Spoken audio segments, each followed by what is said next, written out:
At the outset, I'm extremely grateful to the NITTR team for having given us an opportunity to present an overview of the Infrastructure Equipment Skill Council. A brief background of our council.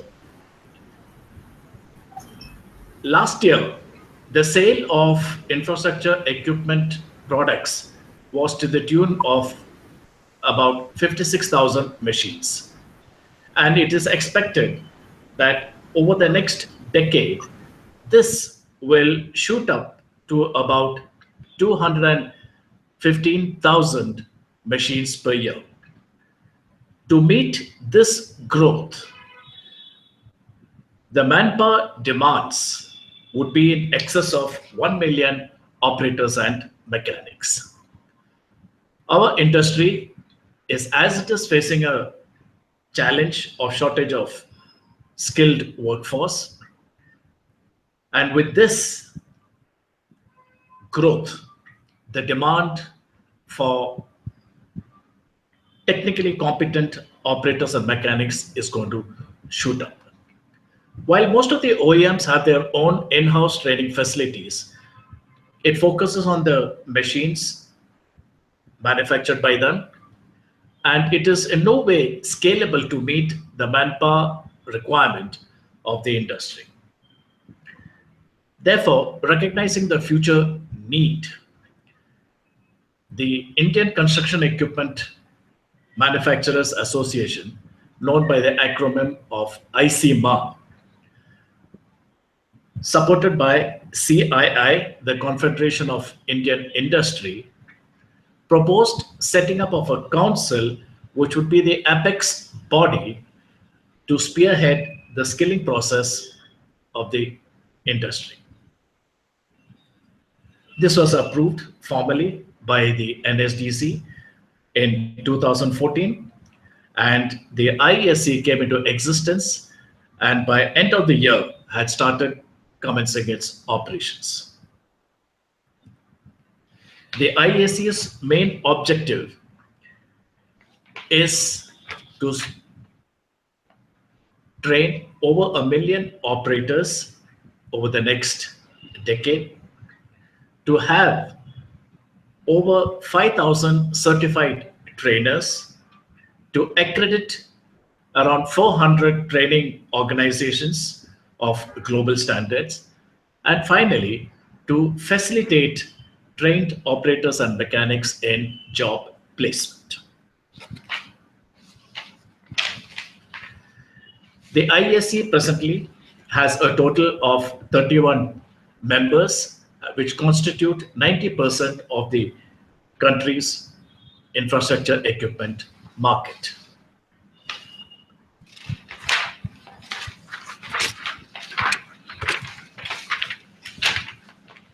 During this short period of 2 years or so, I am pleased to inform you that we have formulated qualification packs for a total of 33 job roles.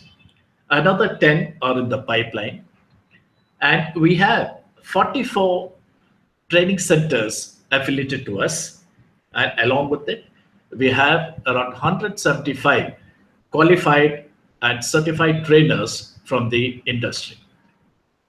And during this period, we have trained around 2,500 operators and mechanics. The certification was carried out by an independent assessment agency, in our case, the CII, Confederation of Indian Industry.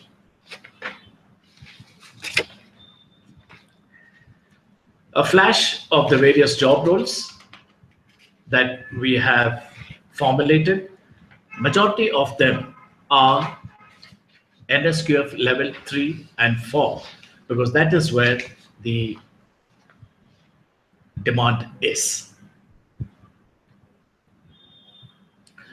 Moving forward, the challenges that we face today are, firstly, mobilization, primarily due to the fact that these jobs are not aspirational.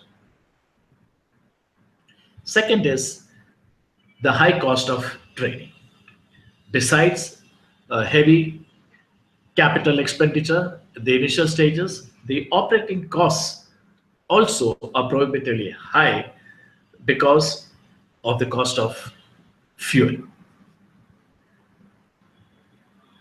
The cheapest of these machines, the backhoe loader, costs around 25 lakhs, and it has the best fuel consumption of around 8 liters of diesel per hour.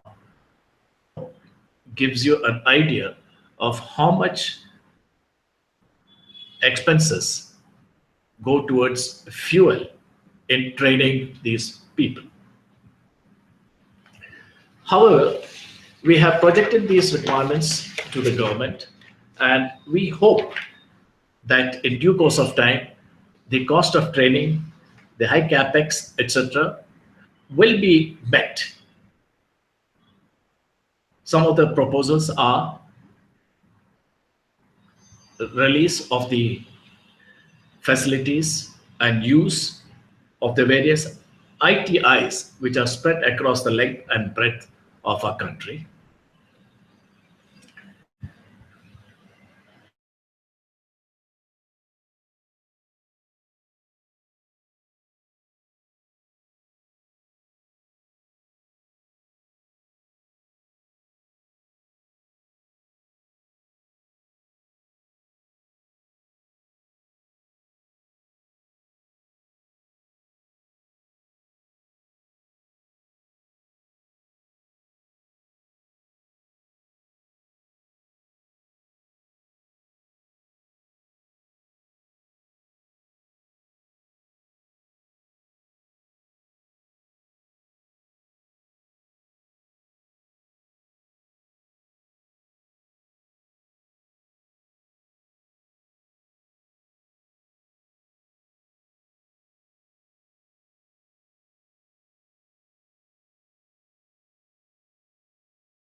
Sir camera का angle सही कर लीजिए.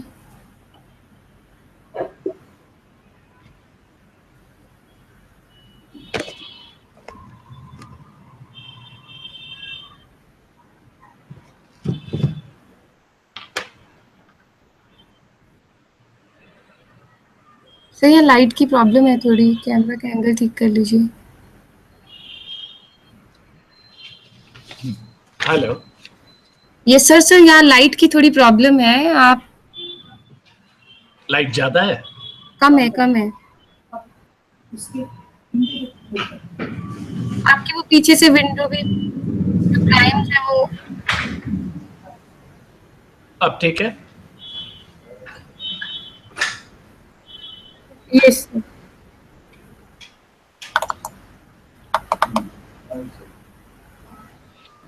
Yes sir.